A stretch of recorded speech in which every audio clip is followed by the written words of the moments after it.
fleeter, it's you and the senorita. Woofer blowing up the tweeter, cause it's me up in the speaker. Knocking the mama seat top down like a player. And the sound up in your ears, it is the dopest rhyme say. I run a game like a cheater, I'm ballin' like Derek Jeter. Complete on the marathon, I mean the very last meter. Competition defeated, cause yo, my voice is just sweeter. So come on, follow the leader, plus I got the dopest of sneakers. Fuck the rest, I'm the best, there's no question. Fuck the rest and you know. Fuck the rest, I'm the best, there's no question. Are you ready to go? One thing you gotta know, let me just bear with me on your radio. One thing you gotta know, let me just bear with AD on your radio.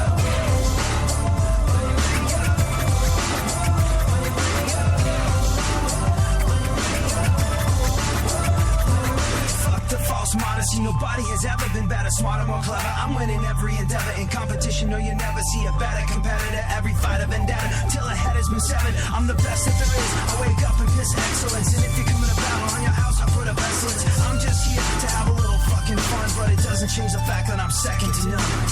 Fuck the rest, I'm the best, there's no question. Fuck the rest and you know. Fuck the rest, I'm the best, there's no question. Are you ready to go? One thing you gotta know, let me just bear with me on your radio. One thing you gotta know, let me just bear with AD on your radio. On your radio. On your radio. Fuck the rest, I'm the rest, there's no question. Fuck the rest and you know. Fuck the rest, I'm the best, there's no question. Are you ready to go? I'm just here to have a little fucking fun, but it doesn't change the fact that I'm so second to none. Fuck the rest, I'm the best, there's no question. Are you ready to go?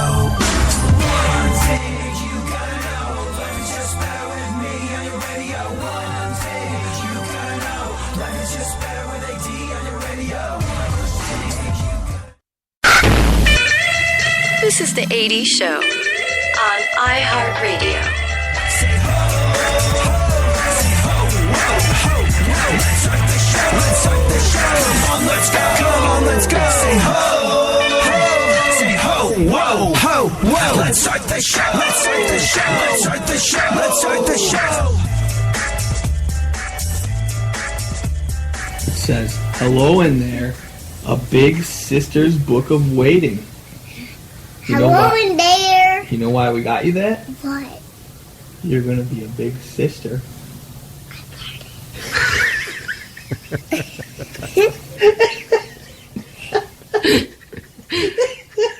Catherine. It would. Oh my goodness.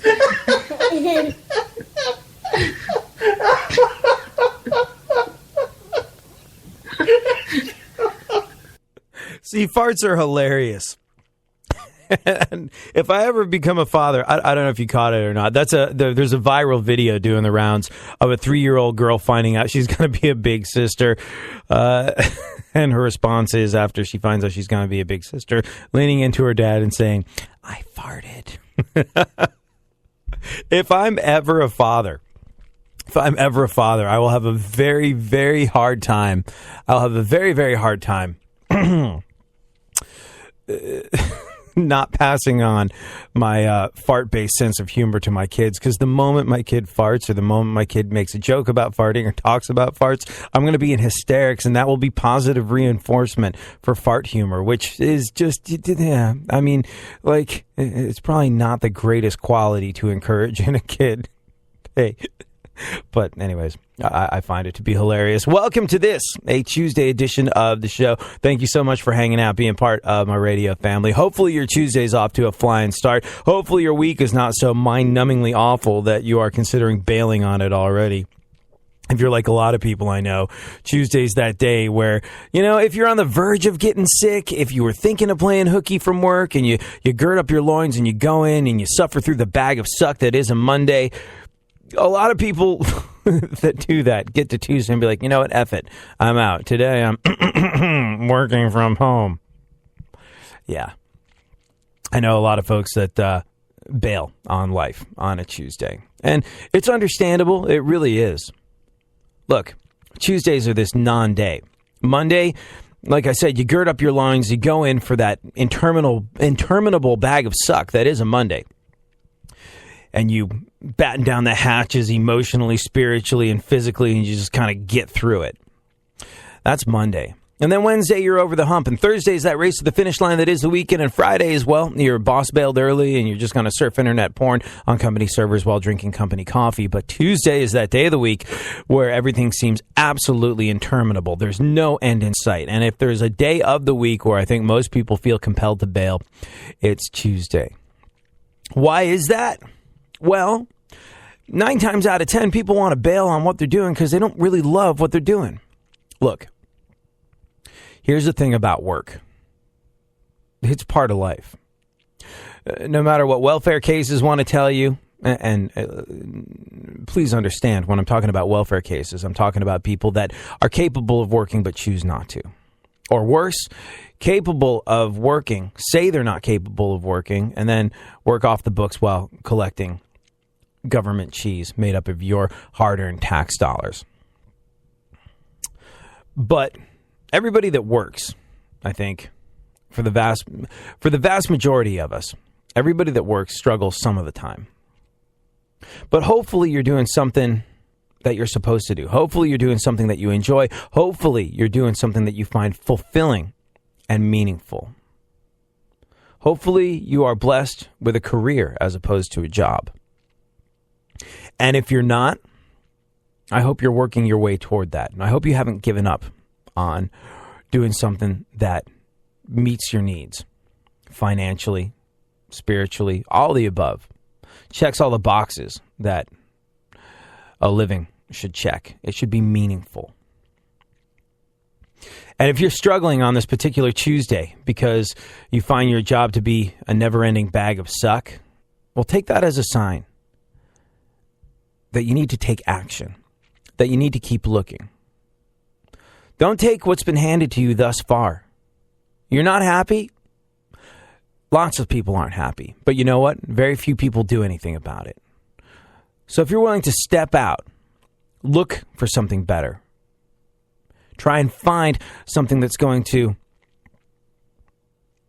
be more in compliance with the type of person you are. Something that's going to serve you and the greater good.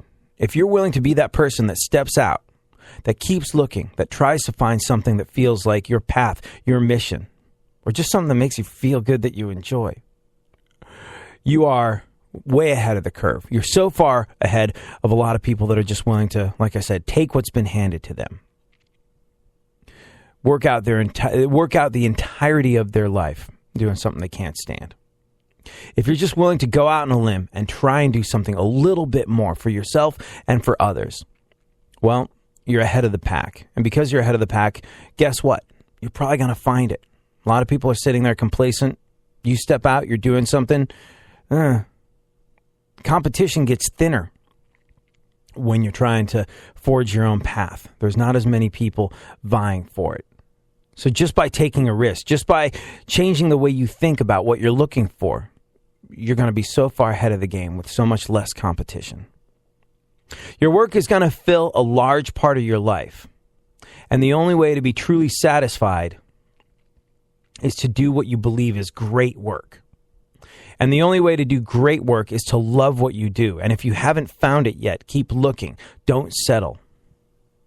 As with all matters of the heart, you'll know when you find it. Steve Jobs. Alrighty then. Speaking of fulfilling work, this might be your calling. In Germany, a company is advertising for someone to do quality control at brothels. Yep, you could be a brothel tester. And it means everything you'd hope it would mean. How do you get this job as a tester of brothels? someone that takes prostitutes for test drives, so to speak. Well, we'll get into that in just a little bit. Right now, though, let's check in with super producer to the stars, Barry Funkhauser, for our segment, My Witness News. Funkhauser, you can tweet him, by the way, at FunkFM. You can tweet me at ADSXE. A, how are you? B, what is going on in the world? I'm doing good. Things are good. Things are okay. How's the gardening injury? Gardening injury is 80% gone. Nice. I took a little soaker yesterday. Ah. You ever take a little soaker? You mean just a soak in the tub? Yeah, just that, pretend it's 1850. Did you do? Did you do the thing where you the old school thing of putting Epsom salts? I did, and it was sort of because yesterday I had a Monday where I woke up and I usually shower first thing in the morning before I head on over, and my shower head broke, like as I was taking a shower, as I had that back thing. So I was in a heap of funk yesterday, but after the bath, after I'm nice and soft and Epsom-y, then I'm cool now. Like I can function again. You know what I wonder about Epsom salts? Whenever I've done something like that, like whenever I've taken sort of like those Epsom salty baths or whatever it is you're supposed to soak yourself in to make aches and pains go away, which is not something I've done all that often, but when I have done it, was it satisfying for you? It was, it seems to work for me. It's always been very satisfying for me. Been way into it. But there's a tingling that happens in your nether regions. What's the there's a urethral tingling that verges on the painful. Did you find that? Oh no, I don't get that. Oh really? It's just it feels a little bit like it's like a hint of getting icy hot on your privates. Oh yeah, like woo. Yeah, totally. And it's bearable. It's not something you want to stay in forever for that reason. But I wonder how it works with chicks because, they're significantly more accessible to things in baths that are going to make tingling. And I was just like, I remember taking that Epsom salt bath once and being like, that's kind of a little weird and unpleasant. Then I was just like, what if I had a significantly larger... Can we say opening? Yeah. What if I had a significantly larger cavity that was more susceptible to the tingling that Epsom salts created? What I'm saying is, are Epsom salt baths unbearable for women? I'm just kind of curious. I don't know. Let's ask Twitter. We have some women listening. We can ask them. Okay. All right then. Well, now we've discussed tingling and back injuries and urethral discomfort. Let's forge ahead and get into the news, Funkhauser. What's going on in the world? A National Geographic documentary about the history of air travel, narrated by Harrison Ford, is coming to theaters next month. Critics, I would imagine, expect it to crash and burn. Yeah, it's funny because he's incapable of piloting a plane without it going down. Not in flames, but going down nevertheless. Apparently he's not allowed to fly anymore. Land, no. He's not allowed to fly anymore. Callista Flockhart, that Ally McBeal broad, that's his girlfriend, or are they married? I don't know. Whatever that. Apparently, like after that plane crash, she was like, "Yeah, so you don't get to do that anymore, old man," because like he's beating the crap. He's either beating the crap out of his 60s or he's in his 70s. My grandfather flew planes in the Second World War, and then later in life got his private pilot's license. And I think it was right around Harrison Ford's age that he was forced to hang up flying solo. Besides, did you hear why Harrison Ford had his plane crash? No. Rumor has it that Harrison Ford, pilot of the Millennium Falcon, the guy from Star Wars, his plane crashed because he failed to do a simple routine engine check before taking off. Total Wookiee mistake. I think that deserves a Karate Kid. Okay. You don't have it ready.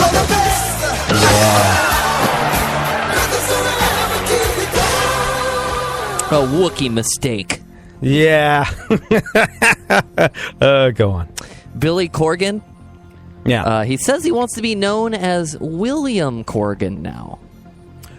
Right, William Corgan, the guy from the Smashing Pumpkins.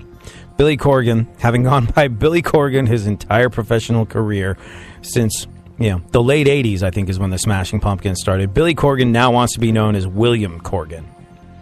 I guess it's better than that bald guy my parents used to listen to, so William it is. You know what's interesting about Billy Corgan? You know how art is subjective? And, you know how art's subjective and it's really hard to say one piece of music is better than another piece